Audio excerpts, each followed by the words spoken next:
Hello everyone and welcome back to our channel Nursery to Varsity. You are watching day 4 of email writing course. In this video, you are going to learn about how to decline appointments or meetings as it becomes very hard for some people to decline appointments. They find saying no very hard. So let's make it very easy. How to decline appointments very politely. At the end of the video, you will learn this technique. As in all the videos, we solve two examples, and in this video also, we are going to get two examples and solve them. I hope at the end of the video, you will learn how to write declining mails. Let's get to the first example.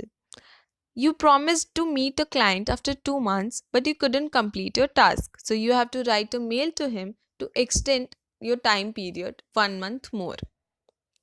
In this mail, we can find the following outlines: client, appointment, time period, cancel, extend, meeting, and month. You need extension, so you would require to write a precise mail so that the recipient understand that you need some more time. Now let's get to the subject line. Informing about the cancellation of our meeting.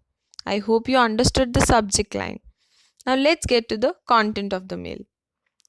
In the first paragraph, you are going to write that you had a meeting, you are going to have a meeting with him on January 22, but you couldn't have that meeting because your work is not completed yet. In the second paragraph, as you can see on your screen, you are going to write that you need extension of 1 month. And in the last line, you are going to write that thank you for your patience. It reflects your warmness in the mail. And at last, you are going to sign your mail by writing your name, designation, and contact number. You can see on your screen that it's a short and sweet mail which describes that you need some more time to complete your tasks. After sending this mail, the recipient would clearly understand that your tasks have not been completed yet and he'll provide you a 1 month more extension for sure. Now let's get to the second example of this video. The second example is quite easy. Suppose your client cancels his own appointment. Maybe he had an urgent work or an emergency, so he cancels his own appointment. But to assure that he has only cancelled this appointment, maybe someone else from his ID cancelled that appointment. So, to assure that he has cancelled that appointment, you have to send him a mail, and also if he has cancelled, then you have to assure him that you are going to reschedule the meeting.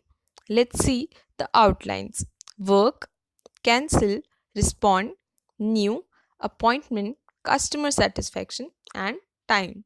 It's going to be a short mail because it's a cancellation from the customer's side, not from your side. Let's see what you have to write in the subject: appointment, cancellation. Those two words will clearly reflect the recipient that the appointment which he made has been cancelled. Now let's see the content of the mail.